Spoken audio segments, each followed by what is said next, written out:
Orientation is locked. Please rotate device back. Why does it do this? I do not know. Hi guys. Hold on. Let me turn off this TV. There we go. So, I am back. Yes, I am back and I am thinking about doing a video. I'm just going to see if some people are going to. Yes, I am feeling better. I'm not 100%. I'm not 100%. I'm more like 85%. I'm coughing and everything is working itself up. So I would say that everything is working itself out of my system. That's a good thing. That's when, to me, when your body starts doing that, that's when you should start like moving around and just going about your day and just letting your body be the strong body that it is. Like the doctor didn't, when I actually went to the ER and they didn't want to give me anything. They tested me for the flu. They were like, you don't have the flu. So I'm like, okay, I know I don't have the flu. And they were like, oh, you just got the common cold or, like an upper respiratory infection. So you just got to let your body work it off. So I'm like, what? And I was kind of like going back and forth with the doctor. She just kind of walked off from me. Because I'm like, you going to give me no antibiotics or something? Give me something. Give me something. Like she paying for it. She was acting like she was paying for the darn medicine out her pocket. I hate when doctors act like that. Like, don't worry about it. Just give me the darn antibiotics. Yeah, my body is getting better. That it's good to know that I am getting healthy. Yeah, that last live, I was trying to turn the camera the other way, but it won't let me. I don't know. YouTube is funny like that. So you know, I want to go ahead and I want to record a video, right? So I got a whole list here of things that I want to talk about, and I don't know what I should record. So I have like how to build a clientele, but to me that's just not like one video. That's a slew of things. Should I go to school?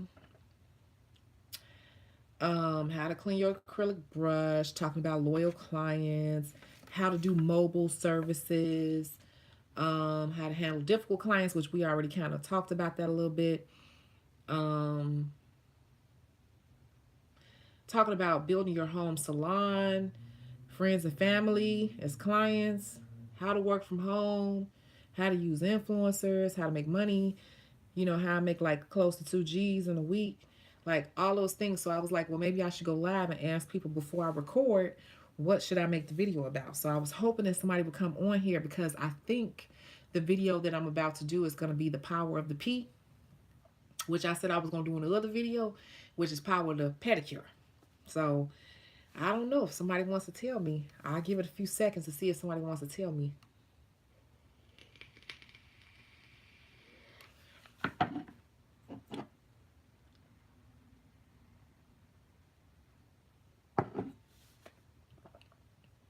Starting your own line of nail supplies.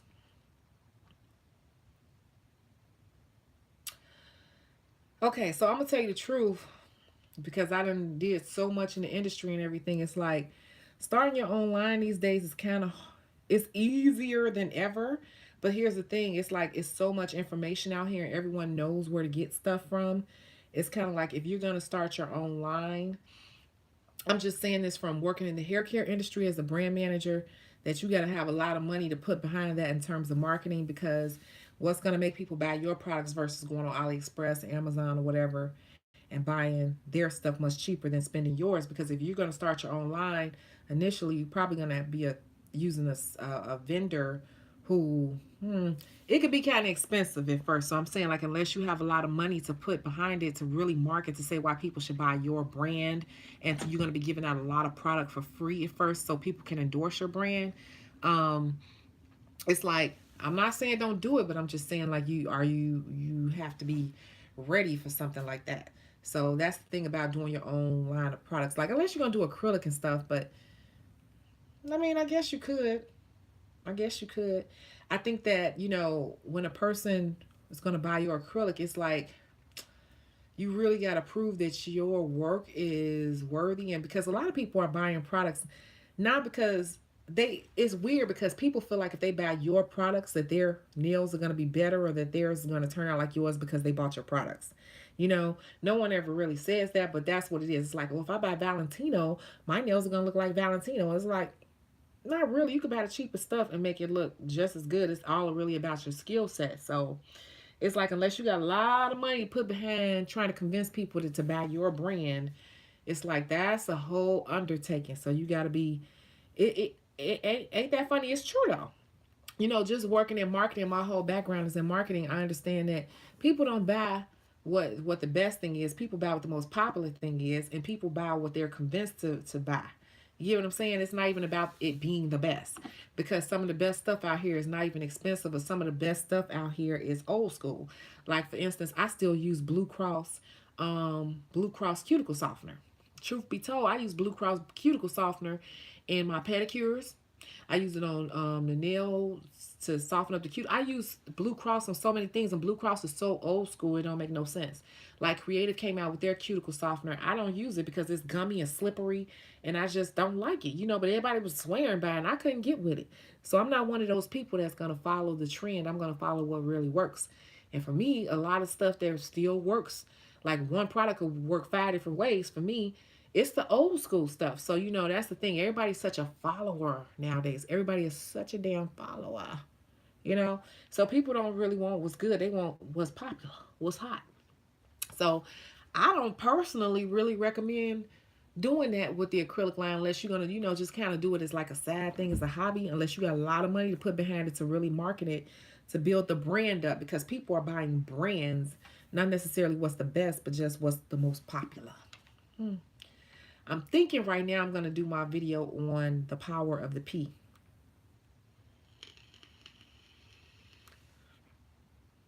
How to clear your acrylic brush.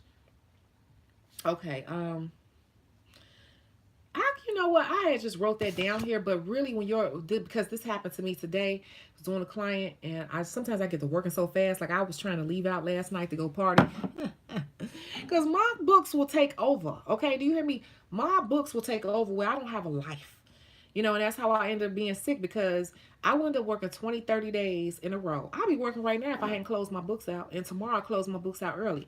But I was working so fast trying to get out the door last night, and I finished that girl filling with designs in 55 minutes. I wasn't playing. And it was a good job, too. It's just that when I'm focused and, I'm like, bam, boom, I'm talking to her and everything, but I'm like, girl, yeah, yeah. What you want to do with designs? Okay. And I'm already asking her what she want to do with designs while I'm buffing out, because I'm about to spray you down with alcohol. Girl, you go. I swear her appointment was at 6 o'clock. We was walking out the door together at 7-Eleven together. I got my parking pass from her. I got my car and drove off out the lot with her. In an hour and 11 minutes, we was in our cars. But anyway, damn, what was I saying? Because y'all know I'm sipping this wine. Tell me what was I saying?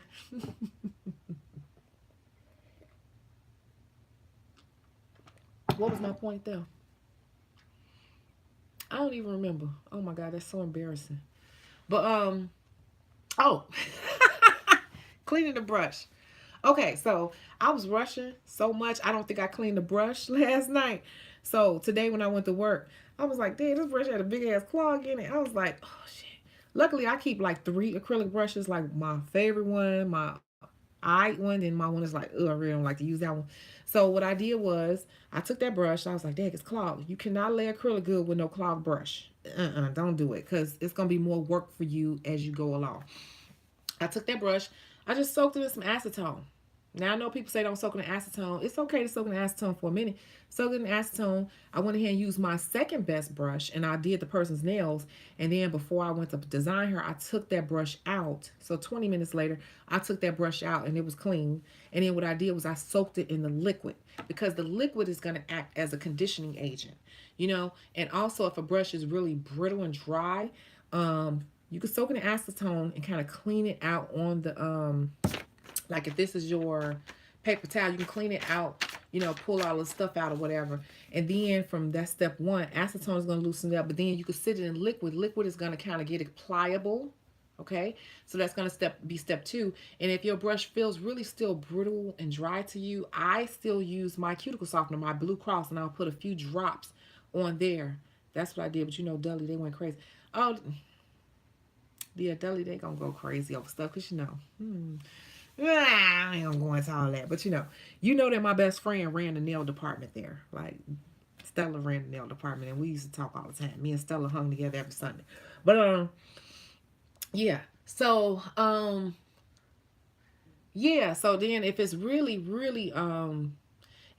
still feeling a little dry to you, you could soak it in your liquid, and then I will put a few drops of the Blue Cross in there, and then I just kind of pull it and shape it, pull it, pull all the juice out, shape it, and I just let it sit. And that keeps my brushes. I can keep the same brush for 15 years. I can keep the same brush for 10 years, whatever. But that's what I do if it gets clogged. But it only gets clogged when I'm moving too fast. hmm When I'm moving too fast and I'm not using it, like I said last night, I was trying to get out the door, and I did not. I got my bare foot. And I did not all of it.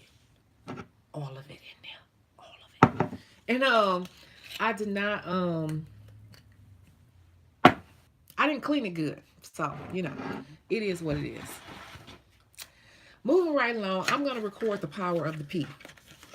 I don't even feel like that's a whole video doing on how to clean a brush. I got such a big surprise coming for you all later this year. Ain't nobody in the industry doing it. But for my birthday, before I got sick, I actually got sick on my birthday while I was out in the mall shopping. I got sick, but one thing I did end up getting for myself was this. Can you see it? I got myself this Swarovski bracelet. I love this bracelet. It's rose gold. And you guys, I work so hard and I barely buy myself. I buy myself clothes and stuff because I've lost a lot of weight, but I don't ever really buy anything nice for myself. So I wanted a Swarovski bracelet. I don't like Pandora. It just don't move me. So I went and bought myself this Swarovski bracelet. And so when I go out, I'm gonna definitely be rocking this bracelet. And you can't really see it in this light, but it's rose gold, and that's the one thing I did get for my birthday. And I'm gonna buy myself a new wig, a new human hair wig. But I'm very happy about this because I want to build up a collection of Swarovski stuff. Because Swarovski doesn't really fade. They have a guarantee on it, and it's the next best thing to buying yourself some diamonds. It's the next best thing is crystals. These are crystals. So I bought myself Swarovski. See that? You can't really see it in this light, but it will. Let me see if I can dim my light. Yeah. So Swarovski will really, really bling in a room. People won't know if you have on diamonds or not. It's not expensive, but it's not cheap either. And it's something that if you don't have money to buy diamonds, I would suggest that you go ahead and get you a Swarovski collection. Um, it's the next best thing to diamonds. It really is. So try to check out Swarovski there in some of the malls, maybe some of the higher end malls or whatever. And that's what I wanted. So that's my first Swarovski piece. I'm going to be collecting Swarovski for the rest of my life. That's my thing. I'm going to be collecting Swarovski pieces. And when I get married, I'm going to make my husband buy me Swarovski pieces all the time. Like, it's the 35th Friday of our birthday. You got to buy me a Swarovski. Of our anniversary, you got to buy me Swarovski. I'm like, this chick, anytime he piss me off, he going to know. Go to Swarovski and get me a piece of whatever. So, okay, I'm going to go ahead and do the power of the P, which is power of the pussy. No, pedicure. That's true too though, but this ain't that type of channel. I'm going to do power of the P because the pedicure thing, this is the perfect time of year to do it. And you guys got to do pedicures. Get over it. And we're touching people's hands. That person's hands is nastier than the feet. People be done just changed their baby diaper, ain't wash their hands, all type of stuff. Then they come sit in your chair. Don't nobody ever wash their hands before they sit in their chair. You just touching them and all this stuff. You touching your face, you touching everything. But everybody got such a hang up about freaking pedicures. And I'm like, but you touching people's hands all day. The hands are the nastiest thing besides the mouth on a human. But we touch them all day. So people talk about feet, they need to get over it because by the time you touch the person's foot, they already been soaking if you know how to prepare the soak water. So that's what I'm going to do the pedicure. I'm going to do the pedicure video. And what I'm going to do is I'm actually going to come in with my dry erase board. And I'm going to break down these numbers. Because there's some things you want in your life. And if you did damn pedicure, you'd be able to get it, So that's it. That's all. Okay, You're more confident with That's the thing. Like pedicure is. When the last time you heard somebody complain about a pedicure? You know, it's like when a person gonna be like, your pedicure wasn't all that. No, a person is just happy to have anyone touch their feet. So that's why I'm saying like people are asleep on the pedicures. I don't understand. Like people get hangups about the wrong thing. A pedicure, that's the last thing you should have a hangup on. Like for real. I'm gonna tell you the thing I don't like doing is manicures. Manicure is so boring to me. They the cheapest thing ever and they boring and I don't like doing manicures. Basic manicures bore the crap out of me. That's what bore me. A manicure. Pedicure? Oh yeah, I can get down on a person's feet. A person will love you for life if you treat them right and it's all in the massage. All in massage. This is coming out real soon. Yeah, they got some great. I think I'm gonna plug in, and it might take a minute because I want to do some editing. Like I want to hook that video up, and I want to show some examples of some chairs that you could buy. I'm gonna show what I have, but I actually looked up on what I have on Craigslist. But there are some other options that I was gonna get off of Walmart. That was like $100. Yep, diabetic clients, you gotta know how to handle diabetic clients. I ain't never heard a diabetic client ever, but diabetic person, yeah. And I'm telling you, and then that's when you can get men. Men with the pedicures. Men want a woman that somebody come in and touch their feet. They don't want no other man touching their feet. And they don't like being out in public having their feet touched. So if you working from home or you can come to them, do their pedicure. Oh my God, oh my God, oh my God. I done shit. I used to do Dwayne Wade and Antoine Walker and all them. They used to pay me a grip. Grip. I get $300 out of Antoine Walker just to do his pedicure. Shoot, he be on the phone the whole time. But just to keep his feet looking decent. Yes, and I have a client right now pay me $100 an hour. Come do manicure and pedicure. $100 an hour. I'll be there for 4-5 hours sometimes. Y'all sleep on the pedicures. Like people kill me. Everybody's so stuck on freaking designs. I'm like, what happens when the darn designs disappear? Because everybody's so into designs right now because of Cardi B and all this stuff. It's like, okay, what happens when the designs this stuff comes in phases. Okay, this stuff comes and goes. I'm gonna leave it right there. This stuff comes and goes. So what y'all gonna do when the phase come back out? Like, are you doing the services that are like really, base? You gotta really have your baseline. Oh yeah, my hands are, whew, my hands are really dry. But are you really good on your baseline services? Like, are you really able to keep a clientele? Everybody's so stuck on designs nowadays. It's ridiculous. Yeah, I don't want to see another. I like looking at the videos and everything, but come on now. The money comes from the baseline boring stuff that you don't want to do. Keep that going. Keep those people going. Still target those people. Like if you want to do this for a lifetime to make a career out of it, you're going to have to keep those baseline services. I'm going to tell you right now, I'm in the process of being approved to buy a house. Being a nail tech, yes. I pay taxes. I have to go and talk to the IRS next week about my taxes. Yes, I got to pay them. I got to get on the payment plan. Because I don't, now one thing I got to do is I got to set everything up, so I can be paying quarterly so I can get a refund. But I haven't been doing that because I just got back into nails full time. But yes, I pay taxes on this. And I'm in the process of buying a house. I'm going into underwriting as a nail tech. They know my career is a nail tech. The place that I have now that I pay a lot of money for, I got it as a nail tech. My car I didn't get as a nail tech. I got it as a brand manager. But I'm just saying, you can do all the things you want to do in your life as a nail tech if you set yourself up properly. Like, and get out of the design. The designs is cute, but my money really come from plain stuff. Plain stuff. Everybody talking about Chicago charge $100. Yeah, that's like 30% of my clientele. 70% comes from my basic clients.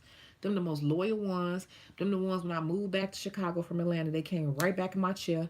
They was like, as soon as we heard we was in town, we called such, told them. And they all came right back to me. And they don't even get designs. I be having to make them like, get a little glitter on here, get a little of that, get that. Be like, okay, I'll do it today. Those are my real clients. Those are the ones that pay me like I can count. That's rent. That's car note. That's insurance. That's groceries. That's cell phone bill. That's vacation money. That's savings account. That's my money to go shopping. See what I'm saying? Those are the ones. The designer people, they hop around and chatter because they look on Instagram, they're gonna see something that somebody pointed to them, they're gonna go hop in their chair. They good and all, but don't depend on them and don't cater and develop your career around them because they are not the most loyal. The most loyal are the people who just like you as a person. You're a good fit for them, and they just like how neat your work is, and then you two vibe on another level. We'll talk more about it. I'm gonna do the power of the pedicure. That's gonna be my next video. Okay, I'm gonna go because I've been on here for 20 minutes and 21 seconds. All right.